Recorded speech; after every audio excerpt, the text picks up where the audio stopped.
abrir a palavra de Deus no Evangelho de Jesus Cristo, segundo escreveu São Marcos, capítulo de número 14. Marcos, capítulo de número 14. Nós vamos fazer uma leitura dos versículos 1 a 9.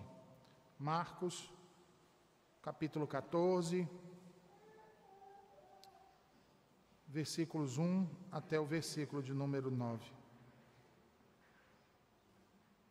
Assim diz o Senhor. Dali a 2 dias era a Páscoa e a festa dos pães asmos, e os principais sacerdotes e os escribas procuravam como o prenderiam, a traição e o matariam. Pois diziam, não durante a festa, para que não haja tumulto entre o povo. Estando ele em Betânia, reclinado à mesa, em casa de Simão, o leproso, veio uma mulher trazendo um vaso de alabastro com um preciosíssimo perfume de nardo puro, e quebrando o alabastro, derramou o bálsamo sobre a cabeça de Jesus. Indignaram-se alguns entre si e diziam, para que este desperdício de bálsamo? Porque este perfume poderia ser vendido por mais de 300 denários e dar-se aos pobres. E murmuravam contra ela. Mas Jesus disse, deixai-a, por que a molestais? Ela praticou boa ação para comigo. Porque os pobres sempre os tendes convosco, e quando quiserdes, podeis fazer-lhes bem, mas a mim nem sempre o tendes. Ela fez o que pôde, antecipou-se a ungir-me para a sepultura. Em verdade vos digo, onde for pregado em todo o mundo o Evangelho, será também contado o que ela fez para a memória sua. Até aqui, mais uma vez, oremos ao Senhor. Senhor Deus bendito, tua palavra foi lida e agora será pregada, Senhor. Toma o teu servo em tuas mãos e fala poderosamente, mais uma vez, aos nossos corações. Nos abençoa com a tua verdade, Senhor, e nos guia com a tua luz, em nome de Jesus. Amém e amém. Meus irmãos, eu queria começar o sermão de hoje conclamando vocês a pararem para pensar um pouco no momento em que estamos vivendo e no momento em que temos vivido. E queria que vocês reparassem como o tempo ultimamente tem sido corrido. Mal começamos o ano de 2022 e praticamente já nos encontramos às portas do segundo semestre.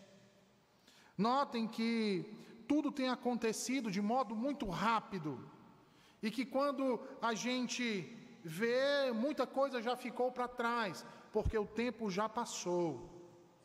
As pessoas vêm e vão nas nossas vidas, algumas permanecem, outras simplesmente passam e desaparecem como um vento. O tempo ultimamente tem corrido de nós. E nós temos procurado correr atrás dele. E é por causa disso que eu e vocês temos envelhecido cada vez mais rápido. É por causa disso que eu e vocês temos estado mais nervosos, cada vez mais atarefados. E não são poucas as vezes que somos pegues vivendo em função exatamente disso, da era da urgência. A maioria de nós não quer esperar, não sabe aguardar, nem deseja descansar. Nesses últimos dias, vejam isso, tem nos faltado tempo para fazer aquilo que é fundamental nas nossas vidas, como, por exemplo, cuidar de nossos filhos, educá-los, ensiná-los no caminho que devem andar, e isso, meus irmãos, transcende a esfera da religião. Mas diz respeito a todas as esferas que nos cercam como seres humanos sociáveis. São poucos os pais que, nestes últimos dias, têm priorizado a educação de seus filhos. Infelizmente, a maioria tem os entregue hoje para serem ensinados por outros, e muitos têm se dado por satisfeitos com isso. Ensinados por pessoas que, na grande maioria esmagadora de vezes, não têm temor ao Senhor e não têm compromisso nenhum com seu reino quiçá com a sua glória. Tem faltado tempo para nós cuidarmos da nossa casa, tem faltado tempo para olharmos para as nossas famílias. Será que, como os ímpios, temos dedicado mais tempo em ter do que em ser? Muitos de nós têm se dedicado ao material e esquecido do primordial, as coisas que vêm do alto, as coisas celestes, as coisas do Espírito. É por causa dessas prioridades que muitos têm deixado de vir ao culto. É por causa disso que muitos têm deixado de orar, têm deixado até mesmo de adorar. Falta tempo para dormir, pastor. Passo a semana trabalhando, acordando cedo, tenho conta para pagar, não posso abrir mão disso. A igreja não vai pagar meu aluguel. A igreja não vai fazer o meu mercantil e encher minha despensa. Como eu posso vir para a igreja se o único dia que eu posso finalmente descansar, dormir até mais tarde, é justamente o domingo? O único dia que me resta para ter um lazer com a minha família. O dia em que eu posso relaxar, ver meus amigos. São muitas coisas, pastor. Tenho que pôr tudo em ordem antes. Eu não posso adorar a Deus de qualquer forma.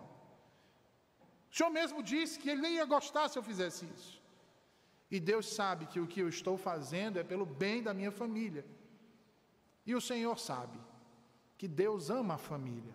Logo, Ele entende a minha ausência, ou a minha pouca frequência, a minha falta de compromisso e de minha família.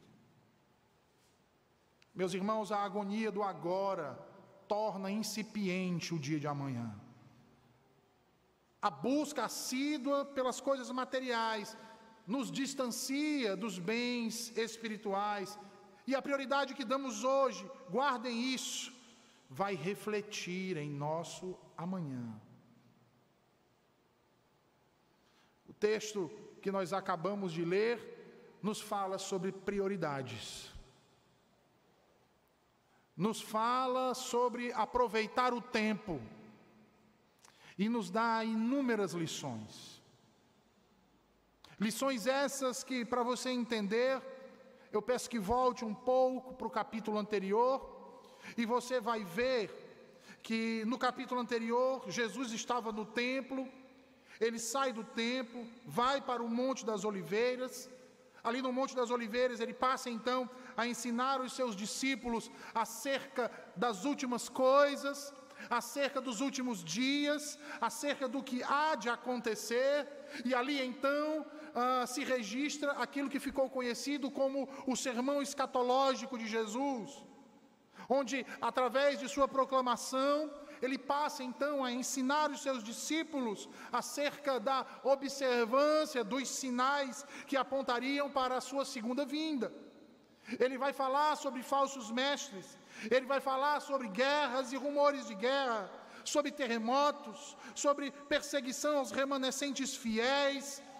Ele vai falar sobre sã doutrina, tempos de desolação e incredulidade. E vai falar também que os tempos seriam abreviados. Por fim, então, Jesus conclui seu sermão, enfatizando a necessidade da preparação, da organização, da prioridade, do trabalho e principalmente, irmãos, da vigilância de seus discípulos, para que quando o dono da casa voltar, não os ache dormindo. E é exatamente nesse ponto que então se encerra o capítulo 13 de Marcos e começa o 14, que acabamos de ler, e que cujo primeiro versículo nos diz, veja aí, diz assim: dali a 2 dias era a Páscoa e a festa dos pães asmos, e os principais sacerdotes e os escribas procuravam como prenderiam a traição e o matariam. A festa da Páscoa era a principal festa judaica, e para se ter uma ideia, na Páscoa, a população em Jerusalém quintuplicava de tamanho. No contexto em que se encontrava a nação de Israel, meus irmãos, ocupada por Roma, existia então aquilo que nós chamamos de um verdadeiro dualismo. Alegria para o povo judeu, terror para os prelados romanos. Alegria para o povo judeu por relembrar tão grandioso feito do Senhor para com eles, libertando-os do cativeiro no Egito, livrando-os do anjo da morte. Mas era razão de terror para os prelados romanos, porque temiam que houvesse rebelião, porque temiam que houvesse algum tipo de conspiração para uma tomada de poder. E é justamente naquele período também que os líderes do templo e os principais de Jerusalém tramam uma forma ordinária de prender e depois tirar a vida de Jesus. Veja aí o que diz o versículo 2, diz assim: pois diziam, não durante a festa, para que não haja tumulto entre o povo. Os líderes de Jerusalém também temiam prender a Jesus, o qual consideravam uma ameaça ao seu status quo, para que não causasse uma rebelião não premeditada, e assim os romanos viessem com sua mão pesada para repelir tal rebelião, e tivesse ali um grande número de mortes, e assim a festa da Páscoa fosse então profanada. Ao lermos o texto paralelo a esse texto, que se encontra em Mateus, capítulo de número 25, percebemos então que o próprio Senhor Jesus já havia predito aos seus discípulos que seria entregue na mão dos pecadores, para ser preso e para ser então crucificado. E isso nos mostra uma grande verdade, meus irmãos, que o poder dos homens não passa de pura arrogância, não passa de pura vaidade. Os homens tramam, os homens planejam e intentam os seus desejos, mas é Deus quem executa, e tudo que é executado é segundo a sua vontade. Por mais que os homens pensem ter o poder de manipular a história, de manipular o tempo, de manipular a vontade dos homens, não passam de meros agentes cumprindo o decreto daquele que governa soberanamente todo o universo. Todo o universo. E é interessante notar, porque de um sermão escatológico no capítulo anterior, para a conspiração que é tramada aqui nesses 2 versículos, o autor propositalmente estabelece em sua narrativa uma mudança de cena. Uma mudança de cena. Nós somos então levados da mesa da discórdia e da trama de traição e covardia, de assassinato, para uma mesa de comunhão com Cristo, na casa de um homem de Betânia, chamado Simão. Veja aí o que diz Marcos no versículo 3. Ele diz: estando ele em Betânia, reclinado à mesa em casa de Simão, o leproso, veio uma mulher trazendo um vaso de alabastro com preciosíssimo perfume de nardo puro, e quebrando o alabastro, derramou o bálsamo sobre a cabeça de Jesus. Então nós temos aqui 3 grupos de pessoas que o Senhor Jesus faz questão de distinguir. Nós temos aqui Marcos narrando que havia um grupo de líderes religiosos preocupados em estabelecer um plano para prender a Jesus e matar a Jesus, sem que isso causasse alvoroço naquela população. Nós temos um segundo grupo, que é o grupo da liderança dos romanos, preocupados em como estabelecer a paz e para que nada saísse de acordo com o que eles estavam planejando e haviam diagnosticado que seria suficiente para manter a ordem na cidade de Jerusalém, que era um verdadeiro barril de pólvora. E nós temos aqui um terceiro grupo, que é o grupo dos discípulos e daqueles que amam a Jesus, que estão ao redor dessa mesa e ao seu lado, junto do mestre, ansiosos para ouvir suas palavras.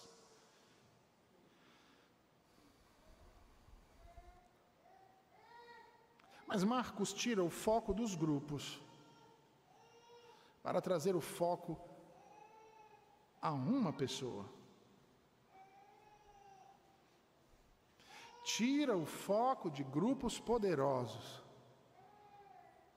para apontar para a ação e o exemplo de uma pessoa insignificante.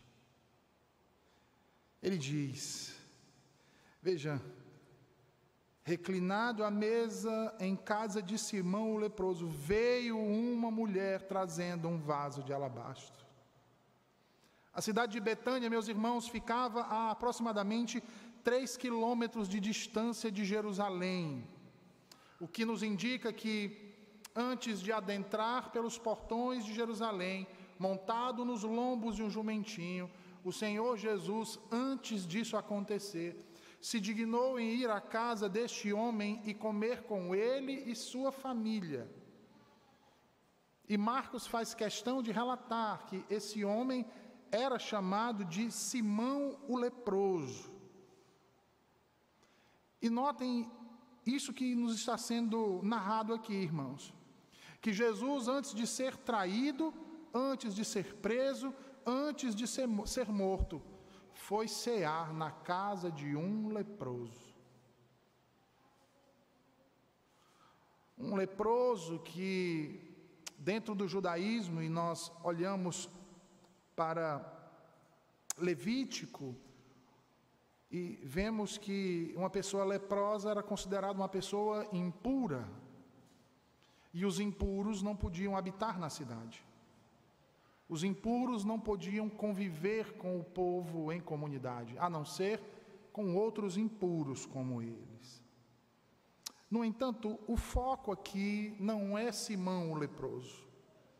O foco aqui do nosso autor não é na história que envolve este Simão, que alguns vão dizer que se trata de Lázaro.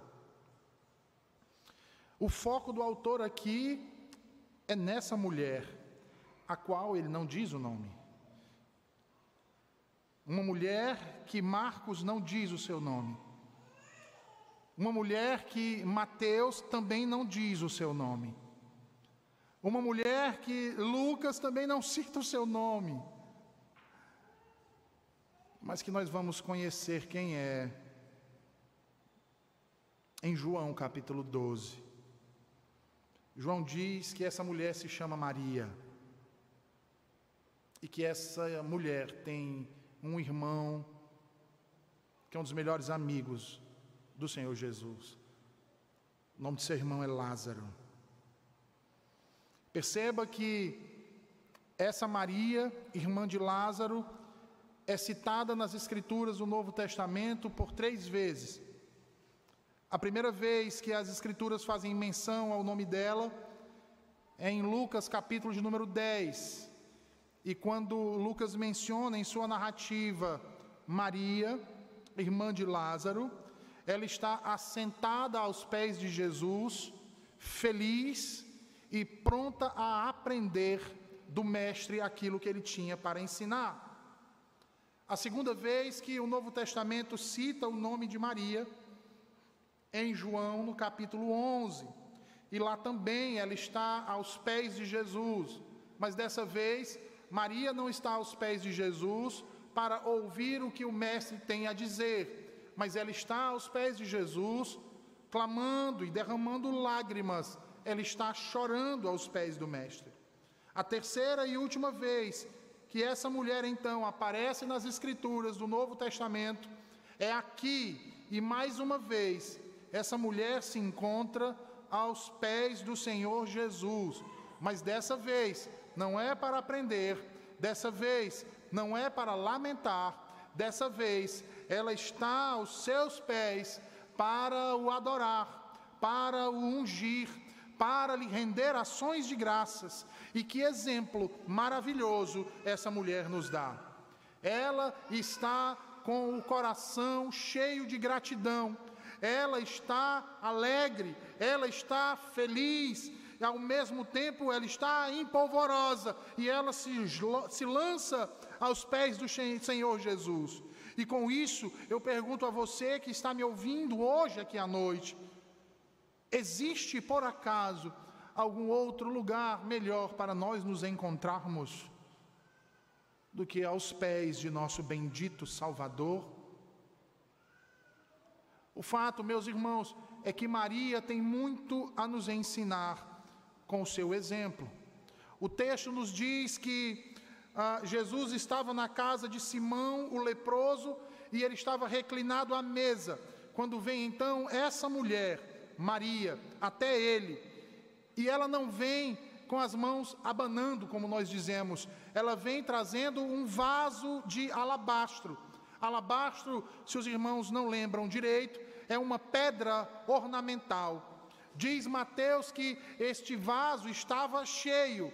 João diz que tinha ou havia pelo menos 1 libra, o que dá a nos entender que neste vaso tinha pelo menos meio litro de um preciosíssimo perfume de nardo puro. Ou seja, a essência desse perfume não tinha nenhuma mistura, não tinha nenhuma impureza, era totalmente pura.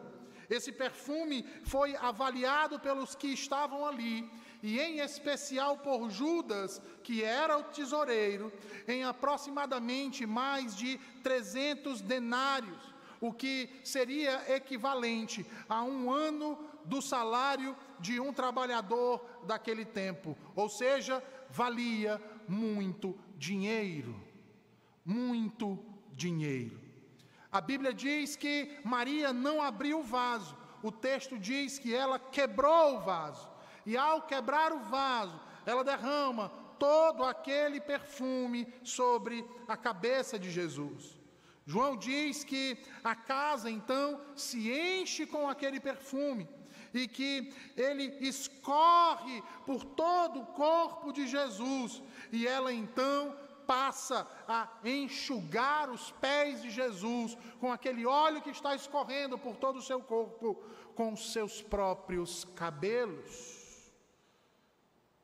E diante de uma cena como essa, imaginem os demais convidados que estavam ali presentes.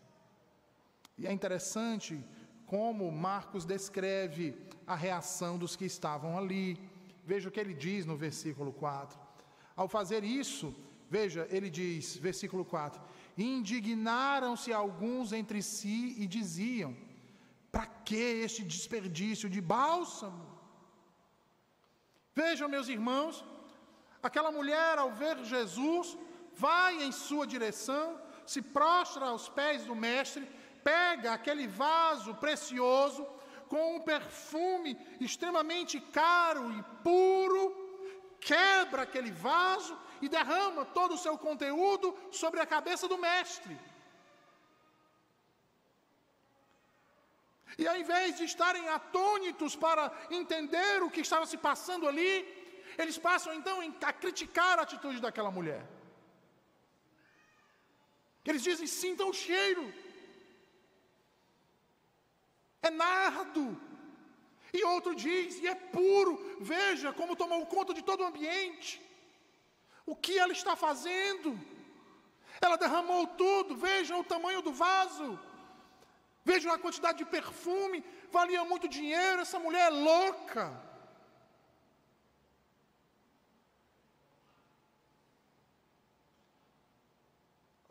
Judas então diz, esse perfume poderia ter alimentado inúmeras pessoas famintas, pobres.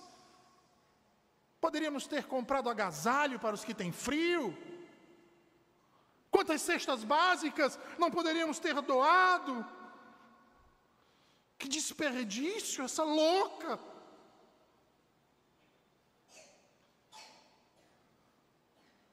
E ali murmuraram contra ela. Ao ponto de molestá-la, irmãos. A indignação foi tanta que provavelmente devem tê-lo puxado pelo braço. Terem dito, sai daí, sua louca.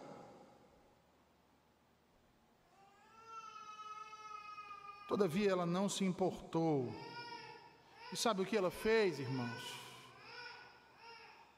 Depois de ter derramado todo aquele perfume sobre a cabeça de Jesus, e do perfume estar descendo até os seus pés, ela se prostra aos pés do Salvador e com os seus cabelos passa a lhe enxugar os pés. Ela não estava ouvindo as críticas. Ela não estava se importando com o valor material daquele perfume. Porque ela viu o que nenhum deles estava conseguindo enxergar. Ela viu que ninguém mais neste mundo era digno de ser banhado com tamanho perfume precioso do que o Salvador Jesus Cristo. Ela não se preocupou com o que os outros iam dizer. Ela se preocupou apenas em servir e adorar a Deus da maneira como devemos adorar. Por isso Jesus então diz, vejam aí o versículo 6. Jesus vê aquela cena e diz: deixai-a, por que a molestais? Vede o que ela faz. Ela tem feito uma boa ação para comigo. Vejam que é preciso Jesus intervir.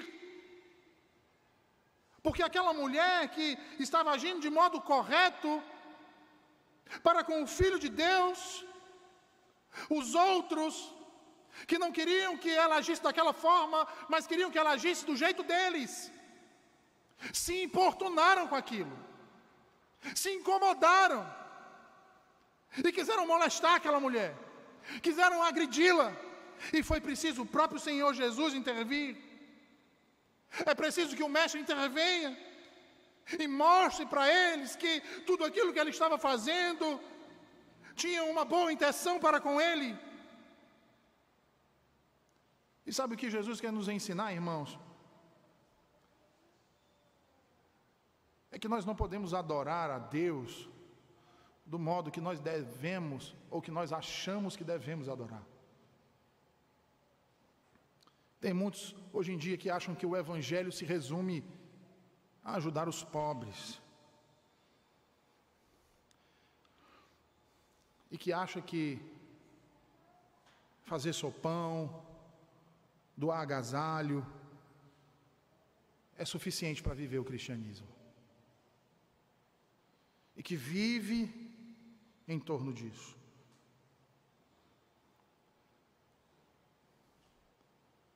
E isso é um erro, irmãos.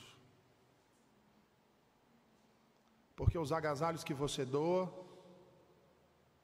os sopões que você faz, as cestas básicas que você arrecada, não vão te salvar do lago de fogo e de enxofre. O único que pode te salvar é este que Maria está prostrada aos pés. É Jesus Cristo, o Filho de Deus. As boas ações, irmãos, não nos fazem amar a Jesus. É por amarmos a Jesus que fazemos as boas ações.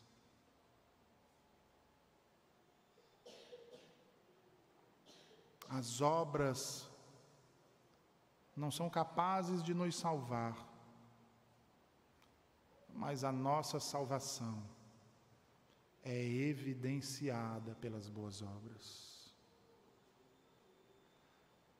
É por amar a Jesus que fazemos então as boas ações, porque primeiro nas nossas vidas vem Ele. E é por isso que Jesus diz no versículo 7, vejam aí, Ele diz: porque os pobres sempre os tendes convosco, e quando quiserdes podeis fazer-lhes bem, mas a mim nem sempre me tendes.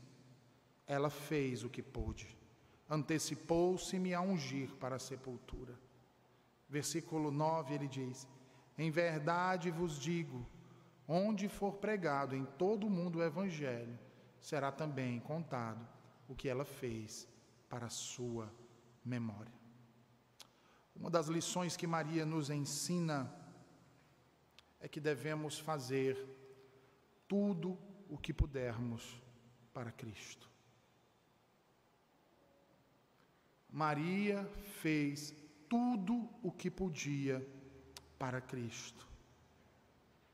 Será que nós estamos fazendo tudo o que podemos para Cristo? Seja sincero. Você tem separado a primazia do seu tempo para Cristo? Você tem separado a primazia dos seus bens para Cristo? Você tem separado a primazia de tudo na sua vida para Jesus Cristo? Será que tudo que você tem feito é para a glória do Senhor Jesus? Ou será que você tem apenas feito uma parte disso? Ou tem dedicado apenas uma parte? Será que você tem sido como aquele homem do início aqui, da introdução do texto? Ou como aquela mulher do início da introdução do texto, que está mais preocupado consigo mesmo do que em servir e seguir a Jesus Cristo? Será que você tem vivido assim, como Maria, ou você tem vivido de modo mais ou menos? Como você tem vivido? Talvez você esteja fazendo quando dá, não é mesmo? Quando você acorda cedo, você vem para a igreja. Quando você não acorda, você vai fazer qualquer outra coisa. Se tiver alguém, se não tiver nada para você fazer no domingo à noite, você vem para a igreja. Mas se tiver qualquer outra coisa, você vai, não é mesmo? E você ainda diz que ama Jesus.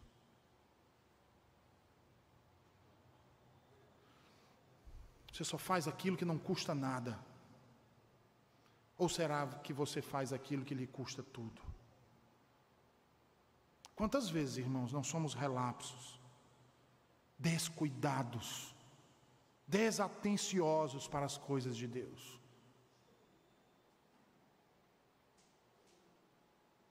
Mais uma vez eu lhe pergunto, você tem feito tudo que pode para o Senhor?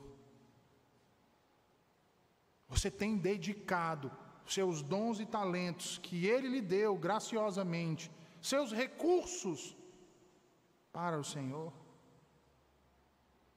Veja, durante o século XVIII, um conde alemão chamado Nikolaus Ludwig von Zinzendorf acolheu alguns refugiados vindos da Morávia. E eles se estabeleceram ali naquelas terras e fundaram uma vila chamada de Herrnhut, que significa a vigília do Senhor. Aquela comunidade cresceu e se expandiu, e com seu zelo por Cristo, os morávios escreveram uma das páginas mais importantes das missões cristãs. Especula-se que foram mais de 250 missionários enviados a mais de 10 países. Mais de 3.000 conversões e batismos foram registrados. Todavia, nem sempre esses missionários podiam ser sustentados, como é o caso de 2 missionários em específico, Leonard Dober e David Nichmann. Esses 2, assim como Maria, deram tudo o que podiam. Sabe por quê? Eles ansiavam em ir pregar o Evangelho, mas não tinham condições financeiras para isso. Então, o que eles fizeram? Venderam-se como escravos para pregar o Evangelho no navio negreiro, para levar a palavra de Cristo às almas encarceradas pela malignidade dos homens. Esses 2 homens deram tudo que tinham para servir ao Senhor. Você tem feito isso?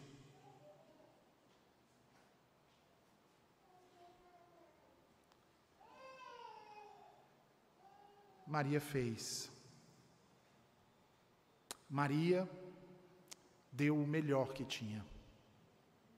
E esse é o segundo exemplo.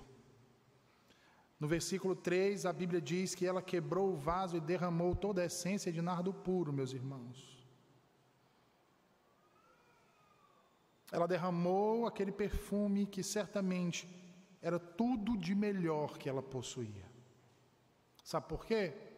Porque quando a gente pesquisa acerca desse perfume e pesquisa acerca do nardo, nós percebemos que se eu não me engano, é de uma planta.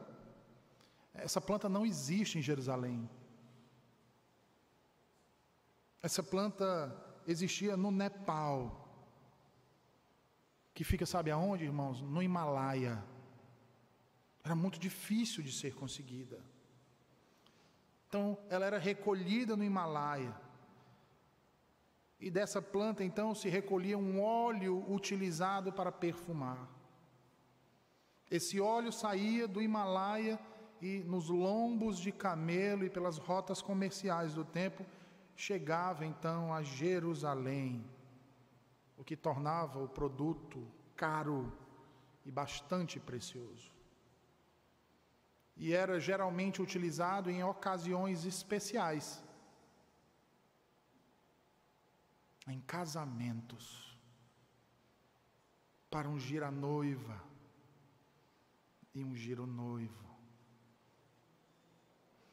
E o casamento para a mulher israelita, irmãos, era a maior bênção que ela poderia receber na vida dela, da parte de Deus, além dos filhos.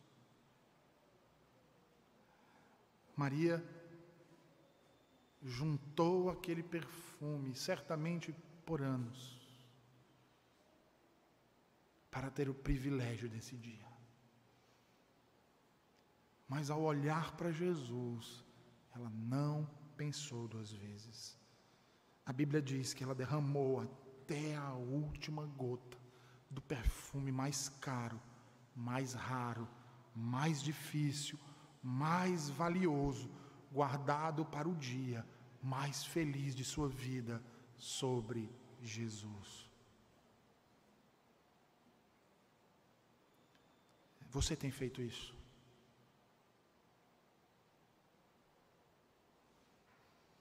Sabe, irmãos, eu tenho observado o comportamento de muitos crentes, quando a gente fala de consagração, de dedicação. Muitas vezes eu vejo até mesmo pagãos e papistas se dedicando mais e melhor aos seus ídolos que muitos daqueles que se dizem crentes. Às vezes, zapeando a TV, eu vejo procissões, milhares de pessoas carregando estátuas nas costas, em dias de festas, recebendo chicotadas.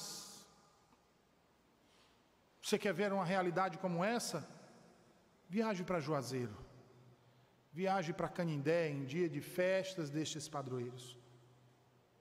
Horas a fio no sol escaldante, passando fome, sede, tudo. Parece que eles se dedicam mais e melhor aos ídolos do que nós crentes ao Deus verdadeiro. Quando muitas vezes deixamos de vir ao culto porque sentimos uma dor de cabeça. Porque estamos indispostos.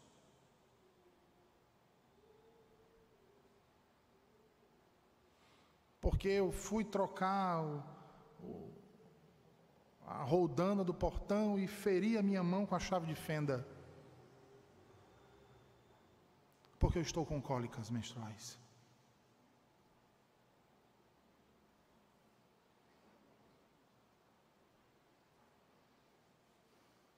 Isso me faz pensar, irmãos, em tantas pessoas que moram próximas das igrejas.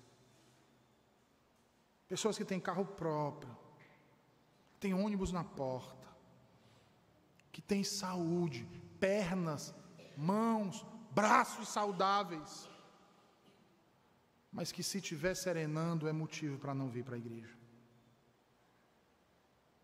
Se tiver calor demais também não é razão para vir para a igreja.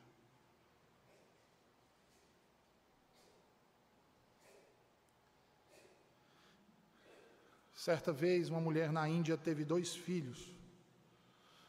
Um dia, enquanto ela caminhava na estrada com essas 2 crianças, ela foi abordada por um turista.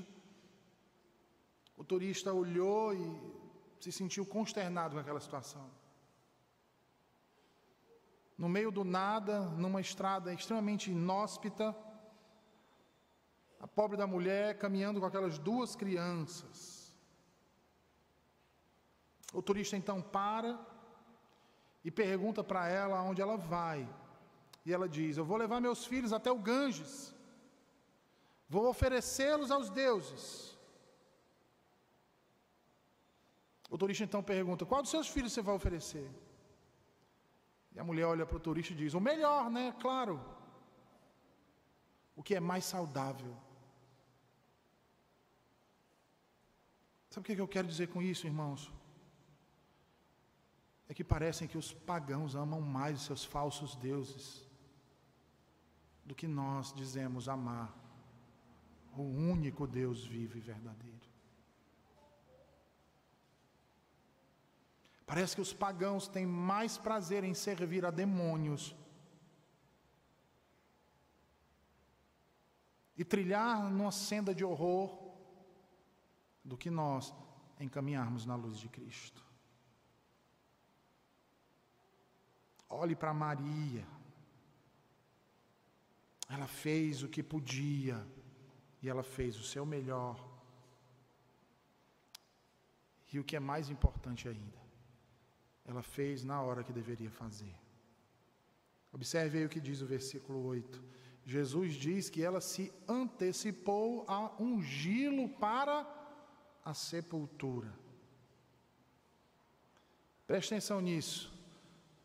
O texto nos diz que faltavam 2 dias para a Páscoa. Foi dessa reunião que Judas saiu para vender Jesus por 30 moedas de prata. Muito provavelmente indignado pelo que havia visto e pelo mestre ainda ter dado razão à mulher e não a ele. Foi dessa reunião que Jesus saiu para entrar triunfante em Jerusalém sob os lombos de um jumentinho. Sabe em qual dia? Num domingo como esse. Num domingo de Páscoa. A cidade estava empolvorosa, cheia de judeus de todas as partes do mundo conhecido. Jesus entra e a multidão grita ensandecida: bendito é aquele que vem em nome do Senhor. No sopé do Monte Moriá, ele para e, conforme diz Lucas, ele olha para a cidade de Jerusalém e o Senhor Jesus então começa a chorar. E a Bíblia nos diz que o Senhor Jesus chora copiosamente. Ele chora porque sabe o que vai acontecer. Ele chora pelo acontecido. E o povo despercebido. Ele chora por aqueles para quem ele veio e eles não o quiseram. Ele chora por eles. Chora porque viu Jerusalém ser destruída pelos romanos. Porque viu seus irmãos e irmãs sendo dispersados pelo mundo. Pelo maior êxodo acontecido. E ele volta à cidade, e quando ele volta à cidade, percebam que ele não fala mais ao povo. Ele fala apenas aos seus discípulos. E então ele fala do presente, ele fala do futuro, ele os orienta, ele os instrui. Ele canta um salmo, ele ceia com eles. Dali então ele desce. Ele vai até o Getsêmani. Ele deixa alguns na entrada e segue com poucos outros. Ali ele cai sobre seus joelhos, clama 3 vezes ao Pai para que passe adiante dele aquele cálice. Dali então Jesus é levado preso, manietado, açoitado, humilhado. A acusação 2 crimes gravíssimos: blasfêmia e sedição. Ele é condenado à morte, morte de cruz.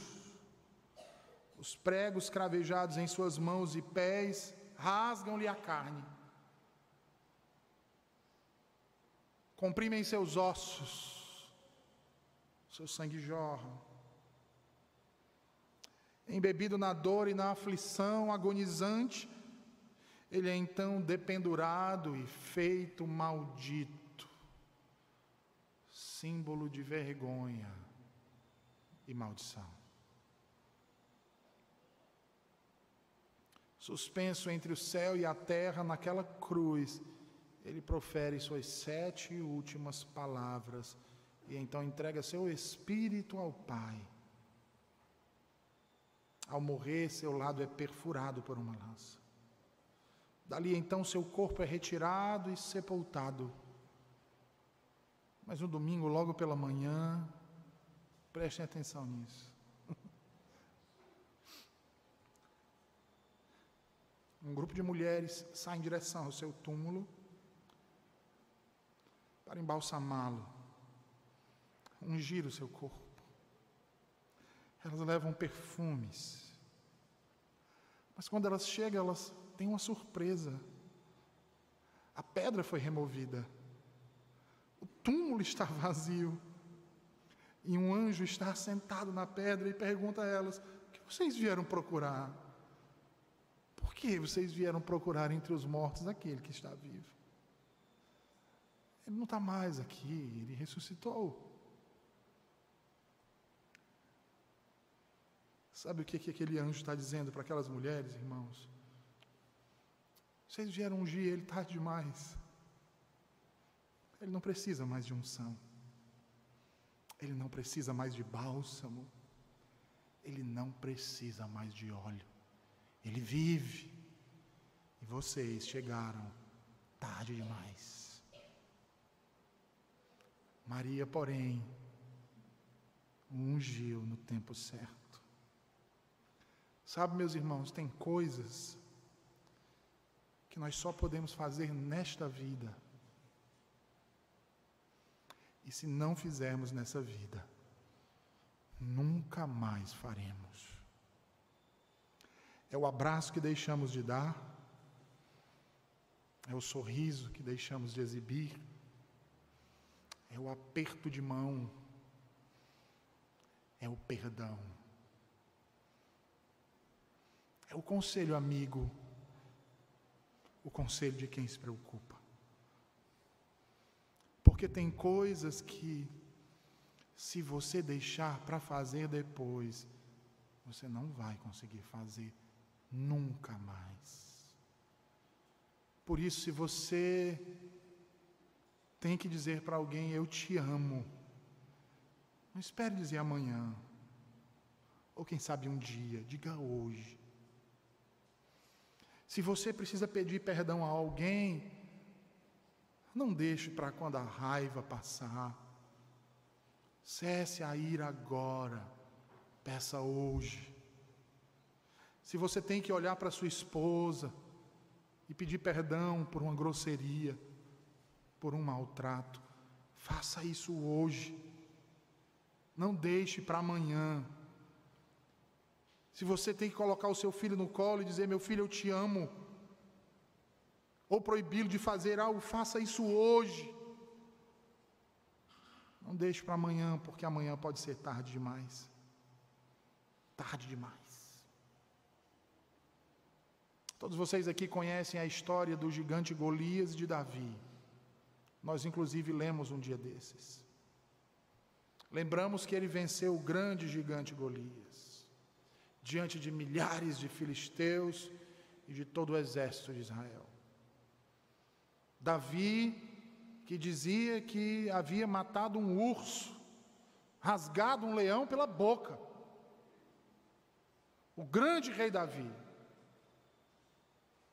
que adulterou com Batseba, que mandou matar covardemente Urias para lhe tomar a esposa. O mesmo Davi que passou 11 anos sem dirigir a palavra ao seu filho Absalão. Absalão, que era um príncipe admirado por sua beleza e também por seu coração.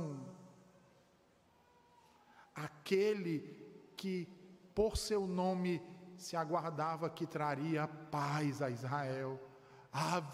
Shalom. A Bíblia descreve Absalão como sendo um príncipe de grande beleza, com uma belíssima cabeleira. Mas Absalão, ao ter sua irmã estuprada e repudiada por seu meio-irmão Amnon, clamou ao seu pai Davi por justiça e consolo. E Davi ignorou o pedido de seu filho, nem agiu com justiça e nem lhe deu consolo. E por causa disso, nutriu em seu coração uma raiz de amargura e buscou a própria vingança, tirando a vida de seu meio-irmão. Ao fazer isso, enche o coração de seu pai de tristeza.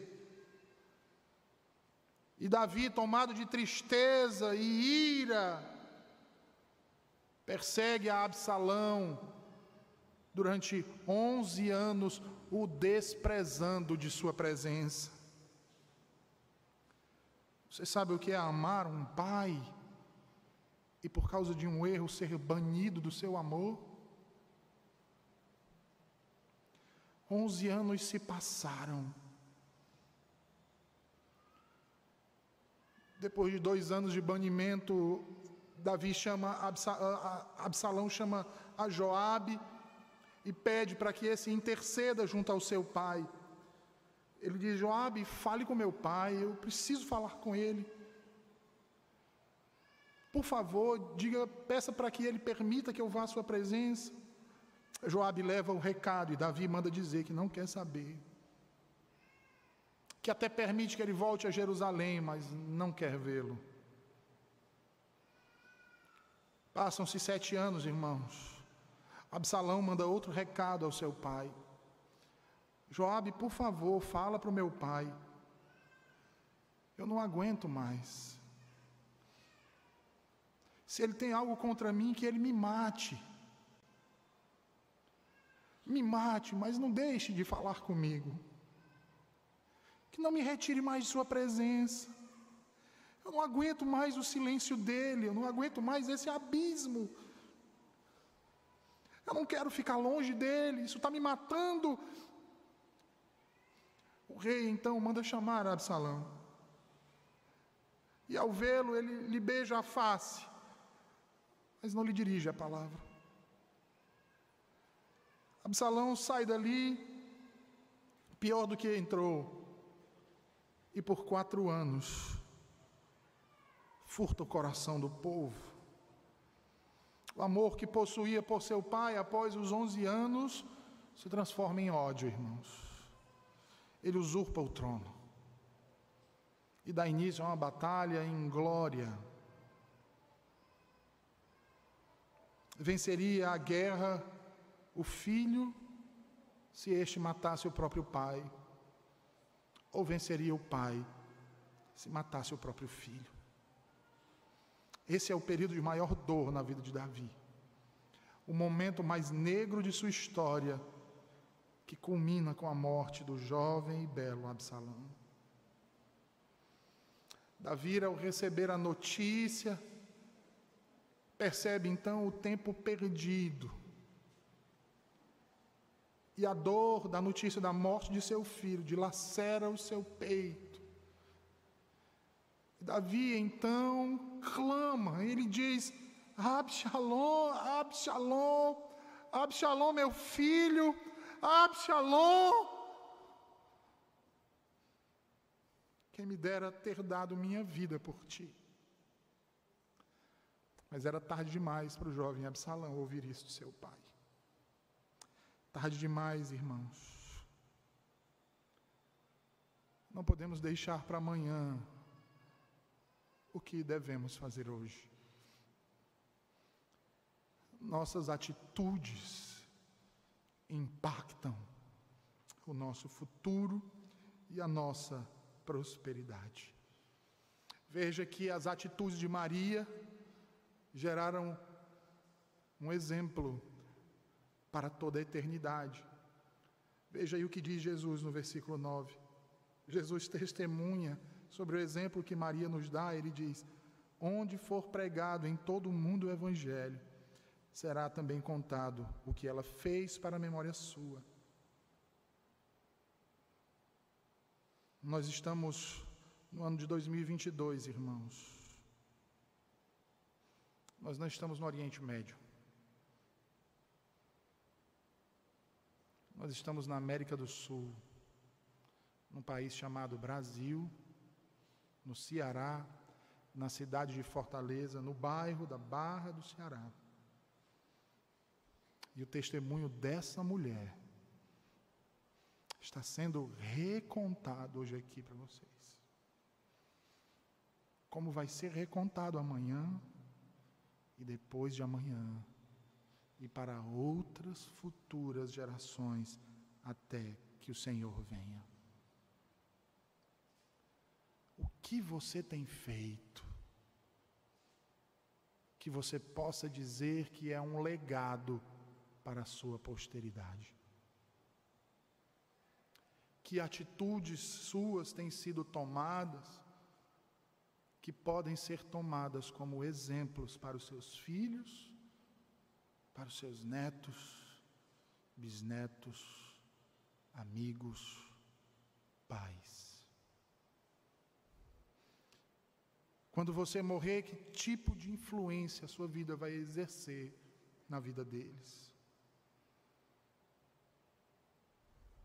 Qual será o epitáfio que colocarão na lápide do seu túmulo? Numa geração que é tão egoísta e que não tem tempo para nada, o que vão escrever a seu respeito? Será que vão lembrar ao menos da data em que você nasceu? Que tipo de vida você tem levado? Que ministério você tem vivido?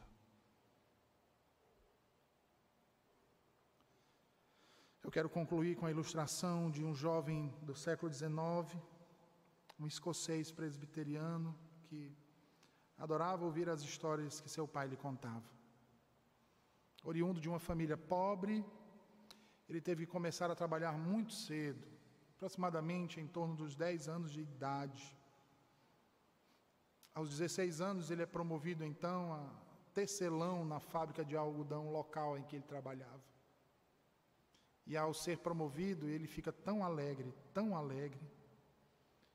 porque ele entende que galgar um cargo maior onde estava trabalhando lhe possibilitaria juntar um dinheiro maior para se tornar um missionário,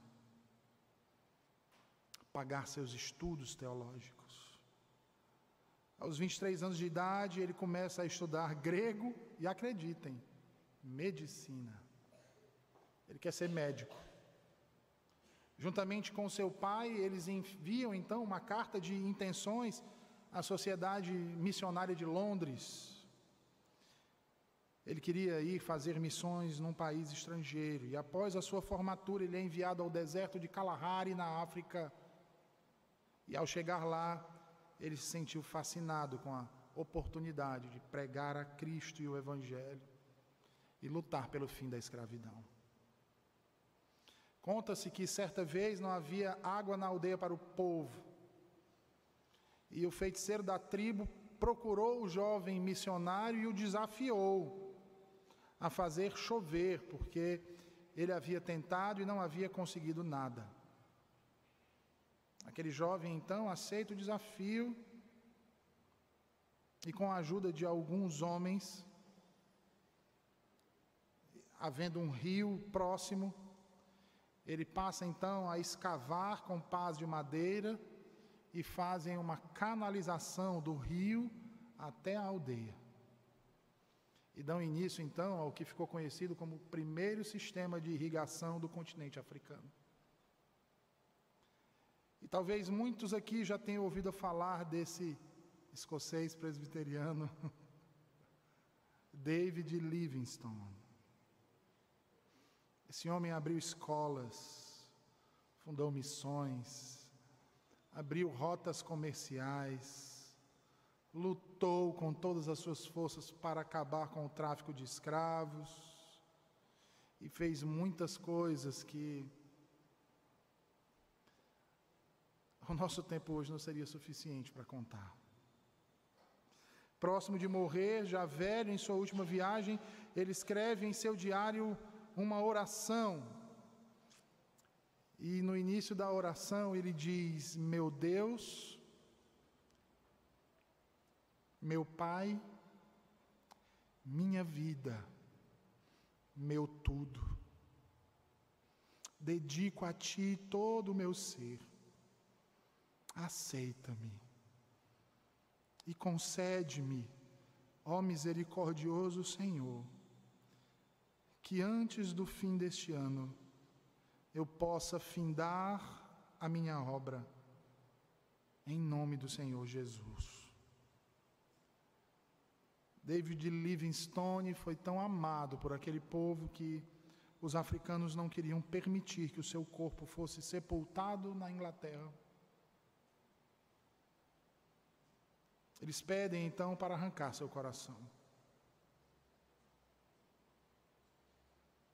Tiram o órgão do seu corpo e o enterram na África, enquanto o seu corpo partiu para Londres, onde foi sepultado com